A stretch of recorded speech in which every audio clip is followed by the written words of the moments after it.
오늘은 누가 왕인가 시즌의 9번째 시간입니다. 지난주에는 다윗이 왕이 되자마자 수도를 정하고 하나님의 계획을 다윗성으로 가져오는 이야기를 함께 나눴습니다. 이는 다윗이 왕이 된 이후에 기획한 최초의 전 국가적인 행사였고, 이를 통해서 다윗은 온 백성에게 이스라엘의 진짜 왕은 여호와 하나님이시다 라고 선포를 했습니다. 어떻게 보면 지난주 일도 하나님의 입장에서 상당히 무례한 일이라고 볼 수가 있습니다. 왜냐하면 법궤는 아무나 들어갈 수 없는 모세의 장막의 지성소에 있는 물건입니다. 그곳은 대제사장이 1년에 한 번만 들어갈 수 있고, 그 들어갈 때도 이 온몸을 씻고, 그리고 혹시 모르니까 자신의 수치를 가리기 위해서 세마포 옷을 입고 들어가는 장소에 법궤가 있는 겁니다. 그런데 그 법궤를 그 거룩한 장소에, 고요한 장소에 있는 법궤를 온 백성이 보는 앞에서 그야말로 난리통에 갖다 놓고 앞에서 옷이 벗겨지도록 춤을 춘다는 것은 어떻게 보면 하나님의 거룩성을 무시하는 행위로 비춰질 수도 있습니다. 하나님의 진노를 살 수도 있는 행위인데, 그런데 하나님은 오히려 이러한 다윗의 모습을 기뻐하셨습니다. 왜냐하면 그 중심에 하나님을 향한 경외심이 있음을 알았기 때문인 거죠. 우리는 흔히 이 경건함과 거룩함은 절제되고 조심스럽고 격식에 맞고 조용해 보이는 것이라고 생각을 하는데, 그런 겉모습으로 판단할 때가 많지만, 하지만 하나님은 그 내면의 중심을 보시기 때문인 거죠. 하나님은 이렇게 다윗의 왕국을 인정하셨습니다. 그리고 그 법궤를 다윗성으로 가져온 이후에 다윗의 자손이 영원히 왕위를 얻을 것이다, 이렇게 약속도 하셨습니다. 영원한 왕조 언약을 주신 거죠. 그리고 나서 다윗은 정말 모든 전쟁에서 승리하기 시작합니다. 하나도 빠짐없이 모든 전쟁에서 승리합니다. 그야말로 다윗 왕조의 전성시대가 시작된 겁니다. 오늘 이야기는 이러한 다윗의 가장 화려한 시기에 일어난 일입니다. 그리고 오늘 이야기는 다윗의 인생에 가장 큰 치욕을 남기는 사건이었습니다. 오늘 말씀에서 다윗의 상태는 한마디로 얘기하면 한가로움입니다. 한가로움. 다윗은 아주 한가했습니다. 사실 다윗은 골리앗을 무찌른 이후부터 그야말로 숨가쁜 나날을 보냈습니다. 전 국민의 전쟁 영웅으로서, 이스라엘의 장수로서 전쟁을 수행하면서 사울의 견제를 받으면서 그 와중에 결혼까지 했습니다. 결혼만 해도 바쁜데 많은 걸 했습니다. 결혼한 이후에는 본격적으로 사울이 죽이려고 하니까 도망가기 바빴습니다. 블레셋과 모압 등의 국경을 넘나들면서 도망을 다녔습니다. 혼자 다닌 것도 아닙니다. 그 와중에 자신을 따라온 백성들을 돌보기까지 했습니다. 그럼 사울 왕이 죽자 여유로웠느냐?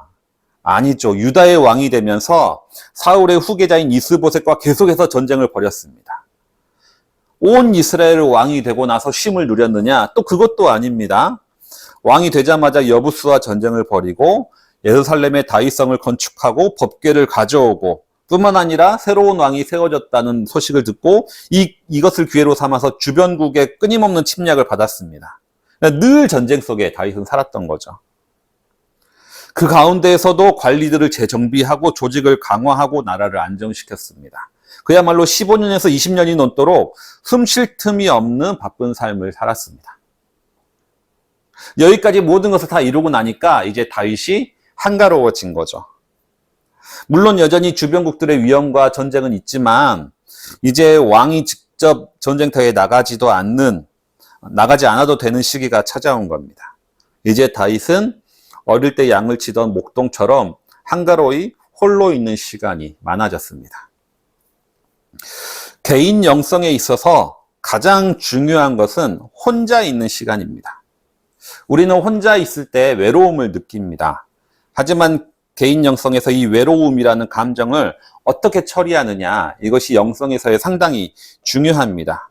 이 외로움이라는 감정이 오히려 우리가 하나님의 임재를 깊게 갈망하게 만드는 요인이 되기 때문입니다.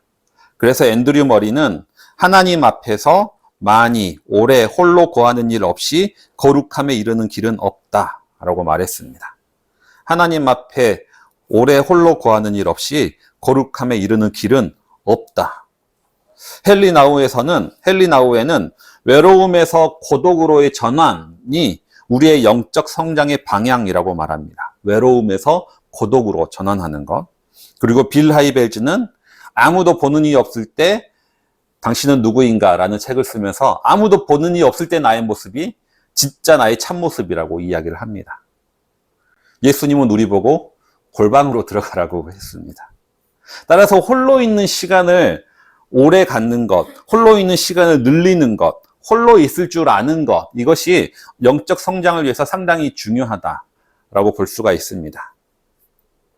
사실 우리는 홀로 있는 것을 도저히 참지 못합니다. 그래서 어떻게든지 카톡이나 페이스북과 같은 SNS로 타인과 연결되어 있으려고 합니다.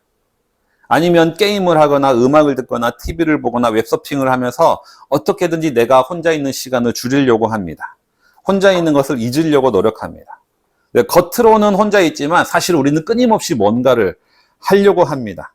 우리는 외로움을 받아들이기보다는 어떻게든 거부하는 쪽으로 우리는 선택을 하며 살아갑니다. 이 시대에 우리의 영성이 개발되기 어려운 이유는 이렇게 외로움을 대체해주는 대체제가 너무나 많기 때문입니다. 우리는 혼자 있어도 할 수 있는 것들이 너무나 많고 혼자 있어도 해야 할 일들이 너무나 많이 있습니다. 그래서 백수가 과로사한다는 말이 전혀 이상하지 않는 시대를 살아갑니다. 그러나 점점 우리 자신의 내면을 알아보고 내 안에 임재하시는 하나님께 집중하는 시간은 줄어들고 있는 것이죠. 바쁘게 살아온 다윗에게 갑자기 한가로운 시간이 찾아온 겁니다. 그리고 그와 함께 공허함과 외로움이 그와 함께하기 시작했습니다. 다윗은 지금처럼 스마트폰도 없었기 때문에 그야말로 혼자 있었습니다. 하지만 그 중요한 시간에 하나님과 함께할 수 있는, 하나님께 시선을 들 수 있는 그 중요한 시간에 다윗의 눈은 하나님을 향해 있지 않았다는 겁니다. 다른 여성을 주목하고 있었습니다. 그렇다고 다윗에게 아내가 없었던 것도 아닙니다. 이 사건이 있기 전까지 최소 3명에서 많으면 7명까지 아내가 이미 있었다고 여겨집니다. 다윗의 삶은 항상 새로움이 찾아오는 삶이었습니다. 새로움을 찾아와서 외로움을 해결하고 나면 사람들은 계속해서 새로운 사람을 만나고 새로운 일을 하려고 합니다. 그렇기 때문에 할 일 없는 사람들은 항상 흥미거리를 찾으려고 하는 거죠. 그동안 다윗은 늘 새로움의 연속인 일상을 살아왔습니다. 하지만 더 이상 새로움이 없어지자 이제 새로운 여성에게 눈길을 돌리게 되는 거죠.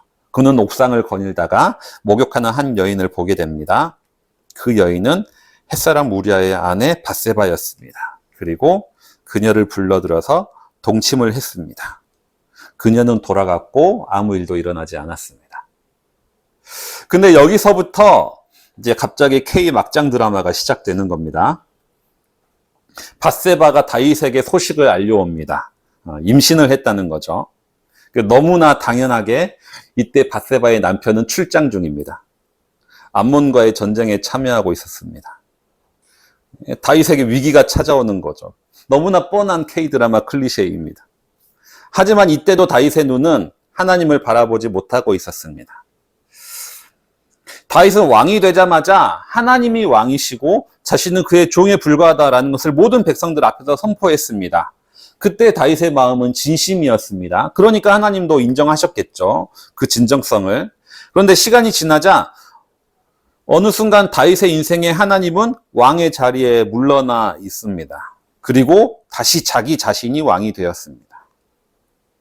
하나님께 내 삶을 드린다는 것은 이렇게 한 번 한다고 해서 되는 것이 아닙니다. 지속적으로 드려야 됩니다.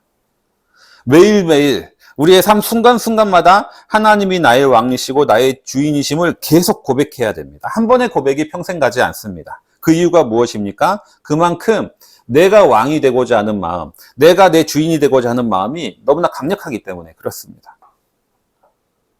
다윗은 홀로 외로움을 느낄 때 하나님을 찾지 않았습니다. 왜 그렇습니까? 자기 스스로 그 외로움을 해결할 수 있기 때문에. 그리고 하나님이 아닌 다른 사람을 찾았습니다. 하지만 그것은 다윗의 문제를 해결하기보다는 더 큰 문제를 만들었습니다. 다윗은 밧세바가 임신했다고 했을 때도 하나님을 찾지 않았습니다. 왜냐하면 똑같이 내가 그 문제를 해결할 수 있다고 보았기 때문인 거죠. 내가 왕인데, 내가 능력이 있는데 이 문제 해결할 능력 없겠습니까? 굳이 내가 해결하면 되는 걸 하나님한테 내 치부를 알릴 필요가 없는 거죠. 해결하기 시작합니다. 일단 출장 간 밧세바의 남편인 우리아를 불렀습니다. 그리고 전쟁터에서 갓 돌아온 우리아를 집으로 돌려보냈습니다. 밧세바가 있는 집으로. 아마 그러면 오랫동안 전쟁터에서 싸웠던 남자니까 집으로 돌아가자마자 밧세바와 잠자리를 가질 것이다 라고 생각을 하는 거죠. 만약 그렇게 된다면 밧세바 몸에 있는 아이가 내 애가 아니라고 우리아의 애라고 주장할 수 있게 되는 겁니다. 지금처럼 유전자 감식을 할 수 있는 시대가 아니니까 아마 다윗은 이런 생각을 했던 거죠. 그리고 나서 이런 생각을 한 자기가 지혜롭다고 생각했을지도 모르겠습니다. 그런데 웬일입니까? 우리아가 조국이 이렇게 전쟁 중인데 다른 사람들이 다 전쟁터에서 고생하고 있는데 내가 어떻게 집에 가서 편안하게 잠을 잡니까? 하면서 부하들과 함께 성문을 지키면서 성문에서 잠을 잡니다. 다윗의 첫 번째 계획이 수포로 돌아가게 되는 거죠. 그래서 이번에는 우리아를 불러서 같이 술을 마십니다. 술에 취하게 만드는 거죠. 술 취하고 나면 그래도 술김에라도 집에 돌아갈 것이고 또 술김에 또 아내를 보면 같이 잠자리를 할 거라고 생각을 합니다. 그런데 술을 마셨음에도 집에 안 들어갑니다. 대단한 정신력으로 성문을 지키면서 성문에서 잠을 잡니다. 다윗의 계획이 또다시 수포로 돌아가게 되는 거죠. 그래서 마지막 작전을 세우는데 우리아를 전쟁터로 돌려보냅니다. 암몬과의 전쟁을 하고 있는 군대 장관 요압에게 편지를 써서 우리아의 손에 들려서 보내는 거죠. 그 내용은 뭐냐? 우리아를 가장 위험한 최전방으로 보내서 죽게 만들라라는 거죠. 그리고 우리아는 자신을 죽이라는 그 편지를 자기 자신이 들고 가서 군대 장관 요압한테 전달을 합니다. 그리고 요압은 이 다윗의 명령대로 우리아를 전쟁터에서 죽게 만드는 거죠. 우리아가 죽자마자 밧세바는 바로 다윗의 아내가 됨으로써 이 혼의 임신의 문제가 해결이 됩니다. 다윗이 하나님을 주목하지 않게 되자 생명에 관한 태도가 완전히 달라지는 것을 볼 수가 있습니다. 다윗의 지혜가 둔해진 것은 아닙니다. 그는 여전히 지혜롭고 자신의 문제를 잘 해결합니다. 문제는 생명에 대한 태도가 달라진다는 겁니다. 그는 자신에게 충성스러운 우리아를 아무런 양심의 가책 없이 편지 한 장으로 죽음으로 내몰았습니다. 뿐만 아니라 자신의 명예를 지키기 위해서 자기 자식을 내 자식이 아니다라고 너무나 쉽게 자식까지 내어버립니다. 이것도 어찌 보면 살인이라고 볼 수가 있는 거죠. 나중에 하나님이 이 뱃속의 아이를 죽이셨다고 하지만 사실은 다윗이 죽인 거나 마찬가지인 겁니다. 후에 하나님과의 관계가 회복되고 나서야 비로소 다윗이 자신의 아이의 생명이 중요해진 거지 그 전에는 아니었던 거죠. 하나님은 모든 생명을 귀하게 여기십니다. 하나님은 어떤 생명이라도 죽는 것을 원치 않으십니다. 에스겔 선지자는 하나님은 악인이 죽는 것도 원치 않으신다라고 말씀하십니다. 그런데 하나님을 믿는다고 하면서 생명이 죽는 것을 너무나 쉽게 하나님의 뜻이라고 말하는 사람들이 있습니다. 그들은 하나님과의 관계가 좋지 않다라고 밖에 말 수가 없는 거죠. 그들은 하나님께 기도하는 사람들은 아닌 겁니다. 세월호가 하나님의 뜻이라고 말하는 목사가 있습니다. 동남아시아에서 일본에서 쓰나미가 일어나니까 지진이 일어나니까 자연재해로 많은 사람이 죽게 된 이유가 하나님을 안 믿어서 그런 거라고 쉽게 말하는 사람들이 있습니다. 이태원 참사가 마귀놀이 하다가 그렇게 되었다고 비아냥거리는 사람들이 있습니다. 하나님과의 관계가 끊어진 사람들입니다. 다윗은 하나님과의 관계가 친밀할 때 자신을 죽이려고 했던 사울의 생명까지 건졌습니다. 하지만 하나님과의 관계가 멀어지니까 자신에게 가장 충성스러운 우리아까지 죽음으로 내몰게 되는 거죠. 우리가 살아가는 이 시대는 생명을 살리는 시대가 아니라 생명을 죽이는 시대인 것 같습니다. 아파트 경비원에게 어린이집 교사에게 온갖 욕설과 폭언으로 스스로 생명을 끊게 만듭니다. 직장이나 산업 현장에서는 안전성보다는 효율과 비용을 따지다가 사람을 죽게 만듭니다. 어느 때보다 물질적으로 풍요로운 지금도 우리 주위에는 경제적인 이유로 자살하는 사람들이 여전히 있습니다. 왜 이러한 시대가 되었습니까? 이 시대가 하나님을 떠났기 때문입니다. 다윗처럼 문제 해결에 하나님을 찾지 않고 인간의 지혜와 지식으로 뭔가를 하려고 하니까 문제가 더 커지는 겁니다. 하나님을 떠난 지혜는 생명의 가치를 버리고 경제적 효율성과 합리성만을 선택하게 만듭니다. 그러다 보니 종교를 처음에는 비이성적이라고 무시하던 철학자들이 이제 2000년대를 들어오니까 다시 종교인과의 대화를 시도하는 모습을 보게 됩니다. 이성만을 추구하다 보니까 답이 안 나오는 거죠. 다윗은 가장 어리고 힘이 약한 소년일 때 골리앗을 상대했습니다. 골리앗은 누구보다도 강했지만 다윗은 승리했습니다. 그 다음에 이스라엘의 왕인 사울도 상대했습니다. 사울은 집요하게 다윗을 죽이려고 했지만 다윗은 어느 순간에도 무너지지 않았습니다. 다윗은 하나님을 의지하고 승리했습니다. 그런데 다윗의 가장 큰 위기는 다윗이 가장 강할 때, 모든 사람의 인정받을 때, 모든 권력을 가지고 누리고 있을 때, 모든 것을 이루었을 때 가장 큰 위기가 찾아온 겁니다. 그리고 가장 강한 상대, 골리앗과 사울에 의해서도 무너지지 않았던 다윗은 가장 연약한 여성인 밧세바로 인해 무너지고 말았습니다. 다윗은 자신의 범죄를 쥐도 새도 모르게 덮었다고 생각했을 것입니다. 우리아는 죽었고 자신은 밧세바와 결혼을 했으니 혼외자 논쟁도 피할 수 있게 되었습니다. 하지만 예나 지금이나 궁궐에는 비밀이 없습니다. 왕과 관련된 일이기 때문에, 확실한 증거가 없기 때문에 누구도 겉으로 드러내놓고 말하진 않지만 다윗과 밧세바의 관계가 이상했다는 것, 우리아의 죽음과 관련된 의혹은 여기저기 수군되기 시작했을 겁니다. 그리고 오늘 읽은 본문에서 다윗의 범죄 행각은 만천하에 드러나게 됩니다.